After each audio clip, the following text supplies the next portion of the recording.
Salam, hər birinizi xoş gördük. Mən ingilis dili müəllimi Həcər. Bugün sizə zaman uzlaşması ilə bağlı bir hissəni deyəcəm. Baxın uşaqlar, zaman uzlaşmasında uşaqların ən çox çətinlik çəkdiyi hissə uzlaşmanı düzgün yaza bilməməkləridir. Məsələn, düşünürlər ki, indiki zamandan indiki zaman uzlaşır, okey. İndiki zamandan gələcək zaman uzlaşır, okey. Yenə də səhv edirlər. Nəyə görə səhv edirlər? Uşaqlar, yadda saxlayın ki, bu bağlayıcılarımız when, if, as soon as, before, after, until, till kimi bağlayıcılardan sonra mütləq sadə zaman gəlməlidir. Gələn zaman ya indiki sadə zaman olmalıdır, ya da keçmiş zaman olmalıdır. Onu növbəti videoda deyəcəm. Əgər bu bağlayıcılardan sonra indiki sadə zaman gəlirsə, bizim digər cümləmiz mütləq ya indiki sadə zaman olmalıdır, ya da gələcək sadə zaman olmalıdır.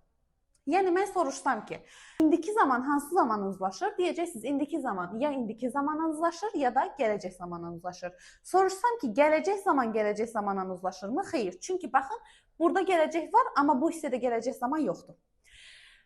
Bir də uşaqların səhv elədiyi hissə nədir? Düşünürlər ki, gələcək zamanla indiki zaman uzlaşır və götürürlər, hansı hissəyə gəlsə gələcək zaman qoyurlar. Belə bir şey olmaz. Baxın, yenə deyirəm, yadda saxlayın ki, bu gördüyünüz bağlayıcıların ancaq özünə bitişik olan, yəni sağındakı zaman sadə zaman olmalıdır və gələcək zaman olmaz. Yəni bu bağlayıcının sağındakı zaman heç bir zaman gələcək zaman ola bilməz. Məsələn, gəlin bir dənə testlə göstərim onu sizə. Baxın, 2 dənə cümlə yazmışam. İkisi də eyni cümlədir. Sadəcə bağlayıcını ya cümlənin ortasında vermişəm, burada isə cümlənin əvvəlində vermişəm. Bunlar tamamilə yəni ki, diqqət eləməli olduğunuz hissədir. Nəyə görə?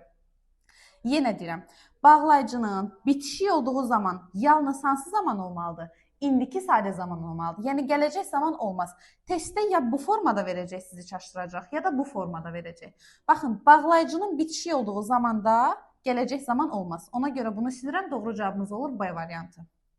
Eyni şey burada aiddir. Baxın, yenə bağlayıcını tapırsınız. Birinci işiniz onu tapmaqdır.